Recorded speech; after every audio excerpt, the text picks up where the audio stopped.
Pourquoi avoir choisi ce lieu? Parce qu'on est ici dans une zone tout à fait originale en termes de biodiversité. C'est une zone peu riche, puisque extrêmement dense en habitation, mais qui cherche depuis maintenant une quinzaine d'années à s'inscrire dans une trame verte et bleue qui a été travaillée à l'échelle de l'ensemble du territoire de Plaine Commune.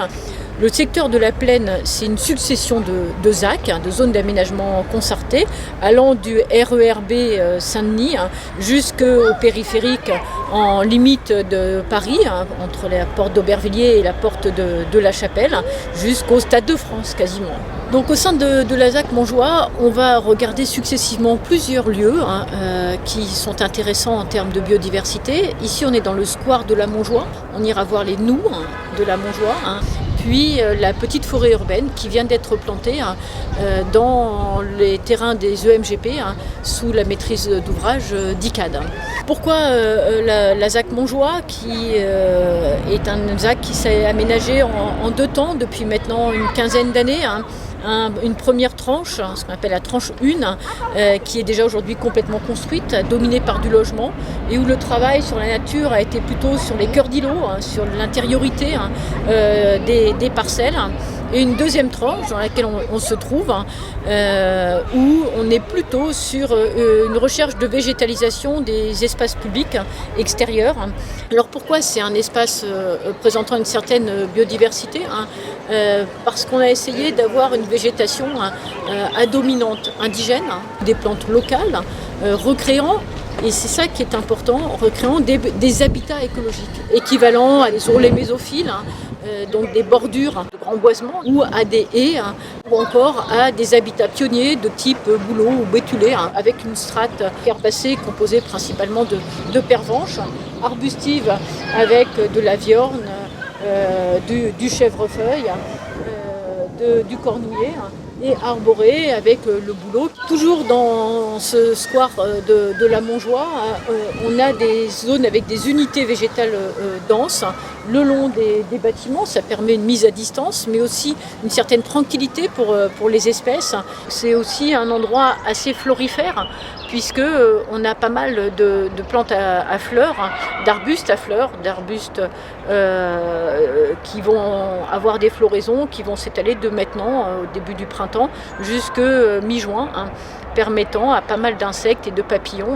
Donc là, on est un petit peu tôt en saison, mais bientôt, vous pourrez venir admirer des papillons assez communs en ville, mais l'objectif, c'est vraiment cette biodiversité ordinaire, cette biodiversité commune qu'on cherche à faire vivre au sein d'un territoire de cette densité.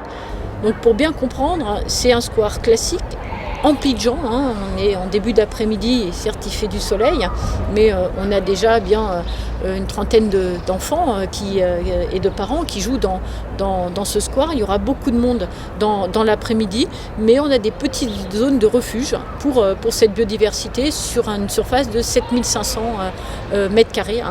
Donc un peu moins d'un hectare d'espace d'usage et de nature.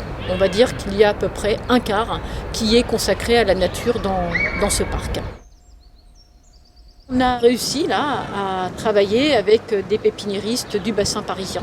Alors, ça fait partie des critères de sélection du cahier des charges, non pas la localisation géographique, parce que ça on n'a pas le droit, mais la qualité des végétaux et leur origine. Donc avec des labels possibles que l'on peut intégrer et qui permettent de sélectionner les entreprises. Moi je crois beaucoup à ce qu'on appelle les groupements végétaux ou les associations végétales dont on ne parle pas assez. On parle toujours des plantes une par une. Les plantes elles vivent ensemble et elles sont capables de se développer parce qu'elles vivent ensemble. On s'est d'ailleurs planté sur le square quand on a planté des chênes, on les a mis tout seuls sur la pelouse. Et un chêne, ça ne pousse pas tout seul sur une pelouse. Alors de temps en temps, ça peut réussir, mais c'est mieux vivre avec des copains dans un groupement de chênaies charmées, de chênaies freinées, en fonction de l'humidité des sols.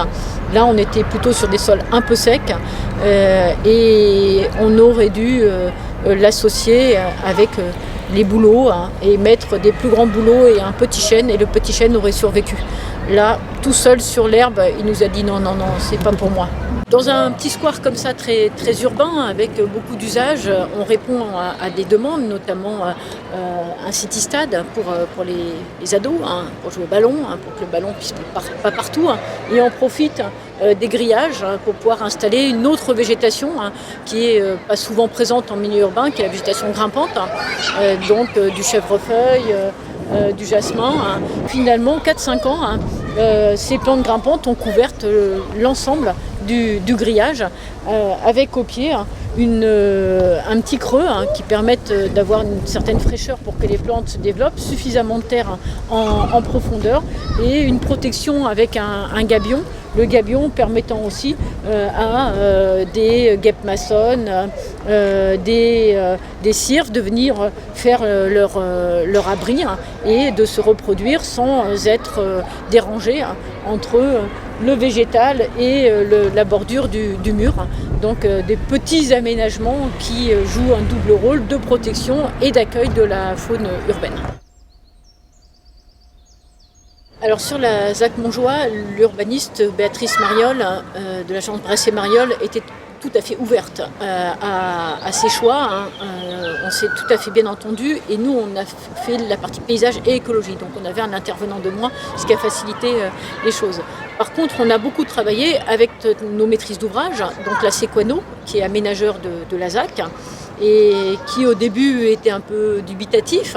Et puis petit à petit, on a discuté ensemble, on a visité un certain nombre de sites un peu plus éloignés de Paris, mais qui les ont convaincus. Et la plus grande difficulté, c'est de convaincre les agents qui entretiennent à peine commune, puisque l'habitude de l'entretien est plutôt des milieux propres, régulièrement tondus, régulièrement ratiboisés. Et ici, on essaye d'avoir un entretien qui soit le plus extensif possible dans les lieux les plus denses en végétation. Et ça, c'est pas simple. On a des espaces qui ont été rendus plus horticoles parce que les gestionnaires ont beaucoup de mal à mettre en œuvre une gestion écologique. Il y a aussi une demande de la société civile qui aime bien l'espace horticole, bien proprement géré. Donc c'est un square qui va trouver une ambiance mixte, une ambiance mi-nature, mi-horticole. Deuxième séquence nature de la ZAC de la Montjoie. Donc ici, on est en bordure des Noux de la ZAC de la Montjoie.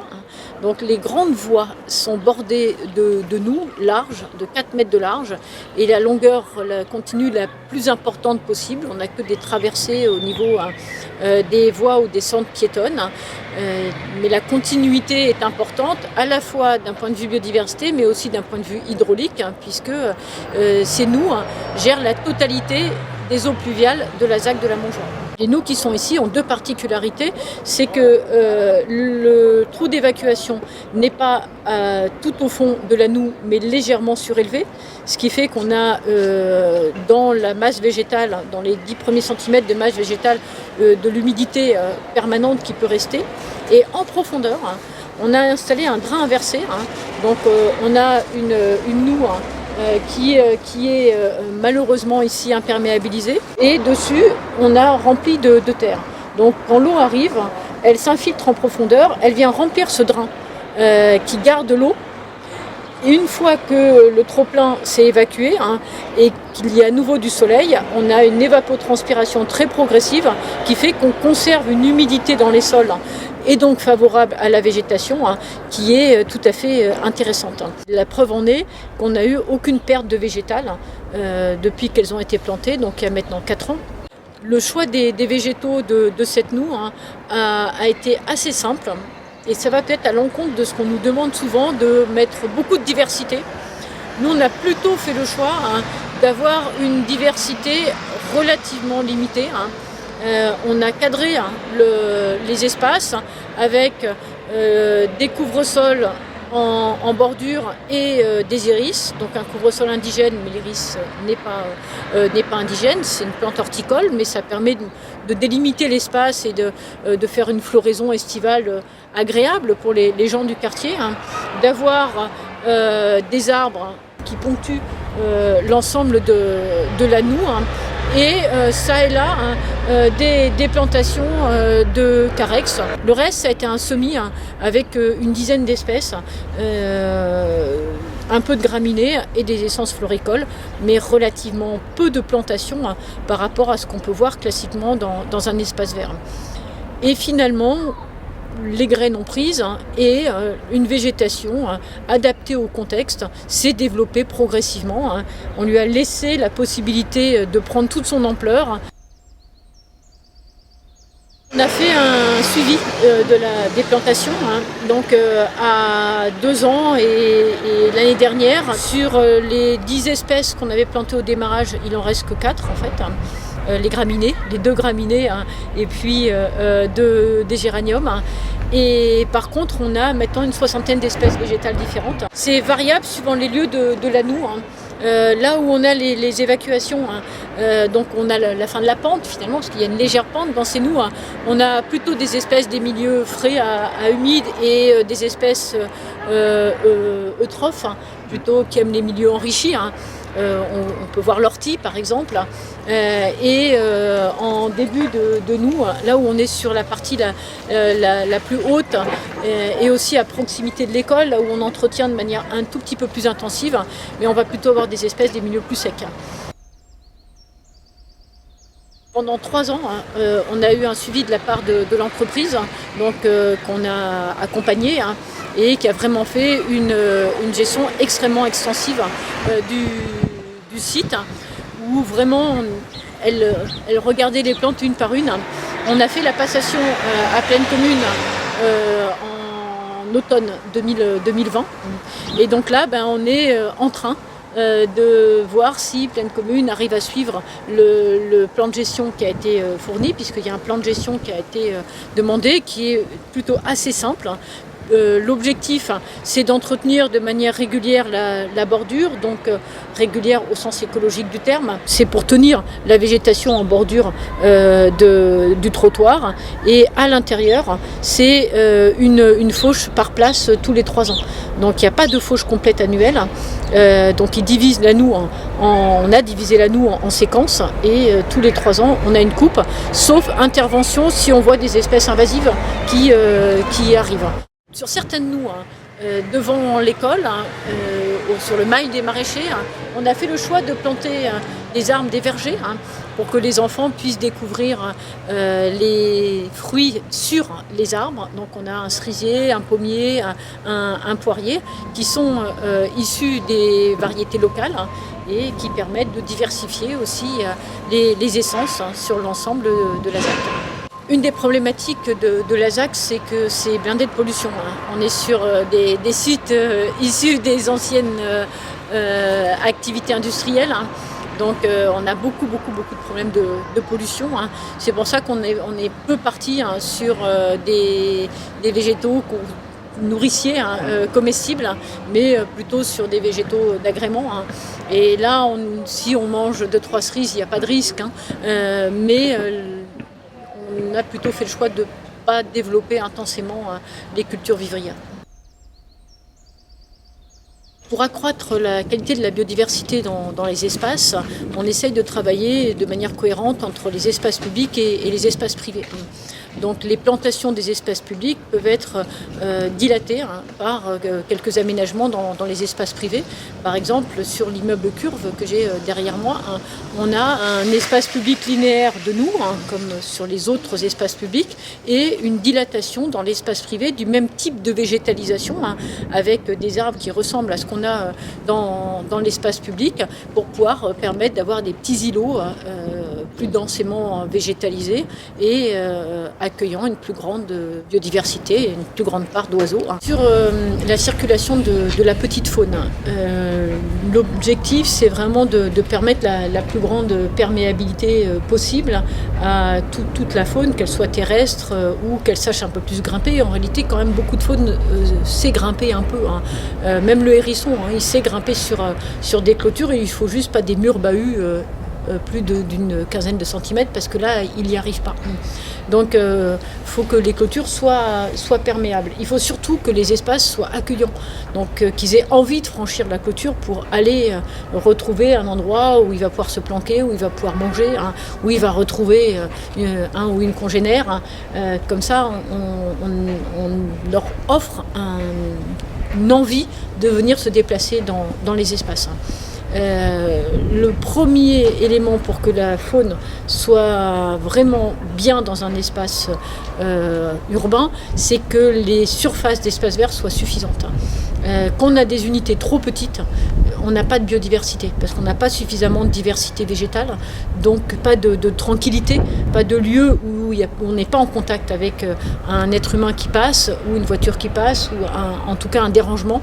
Donc avoir des lieux de tranquillité, c'est quelque chose d'important. C'est pour ça que je parle de cette dilatation dans l'espace privé qui vient longer l'espace public.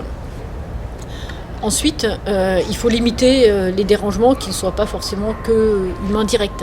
Donc vous avez raison, la lumière, comment on fait pour avoir le moins de lumière possible? Ici, on est sur de l'éclairage commandé.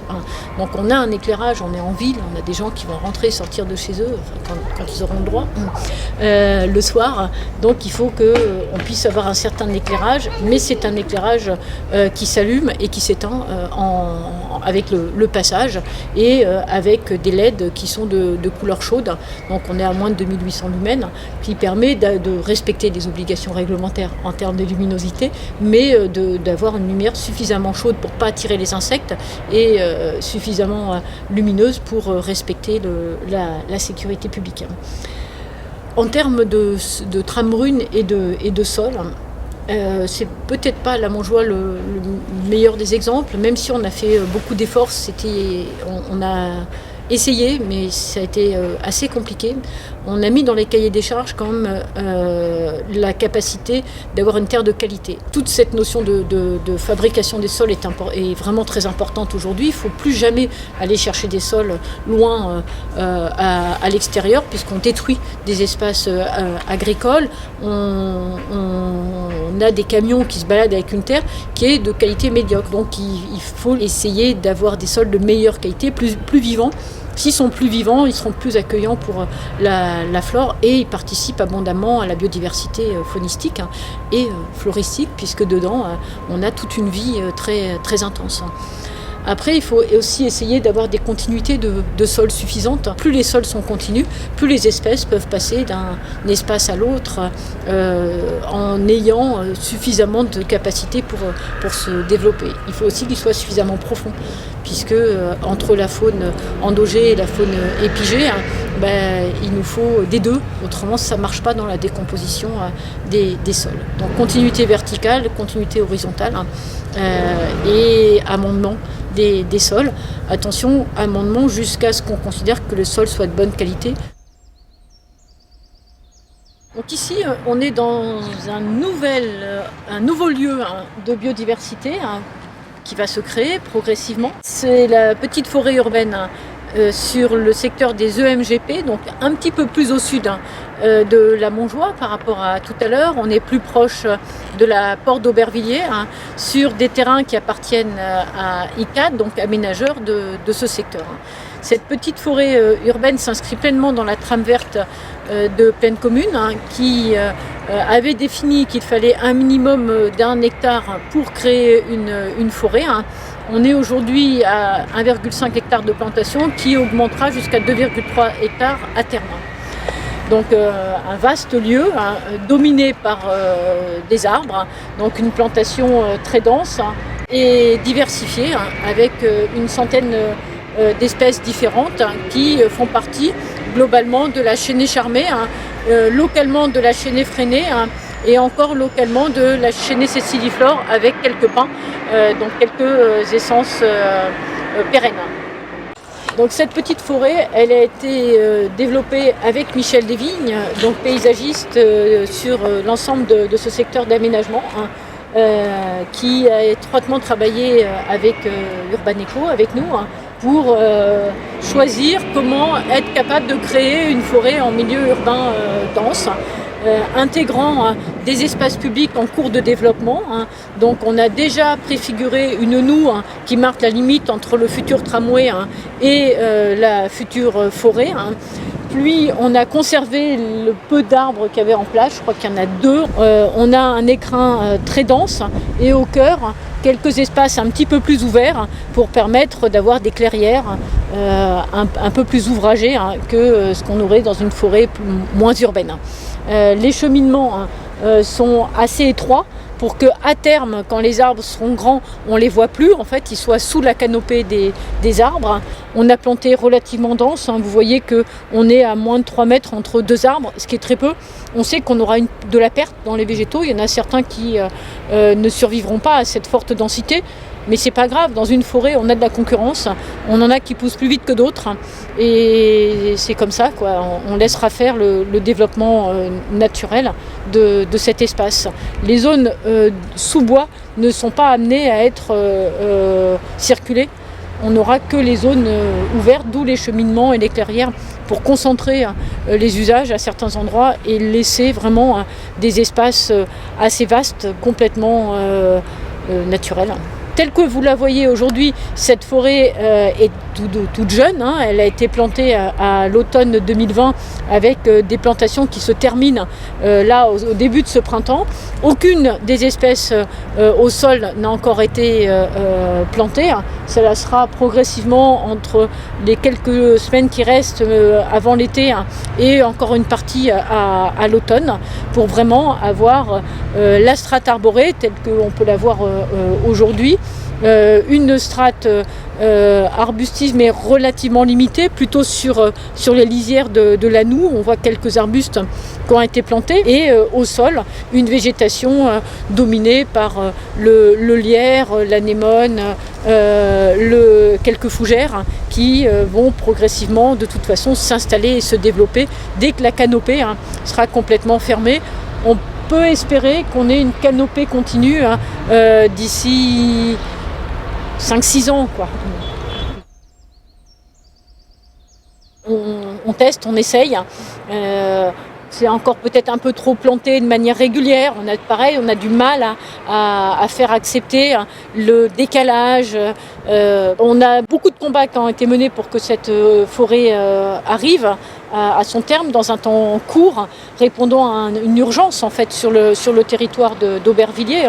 Donc il a un certain nombre de défauts et il servira d'expérimentation pour le territoire de Plaine Commune et puis toute la première couronne parisienne. Alors est-ce que sur Plaine Commune il y a d'autres sites qui sont prévus? Pour le moment non. On cherche très clairement des lieux pour avoir autant d'espace pour planter. Il y a quelques grands projets d'aménagement d'espaces verts comme sur le secteur des Tartres, donc à la limite entre Stein et Pierrefitte. Mais pour le moment, le projet n'est pas une forêt. Il est plutôt un assemblage d'espaces verts plus classique qu'une forêt.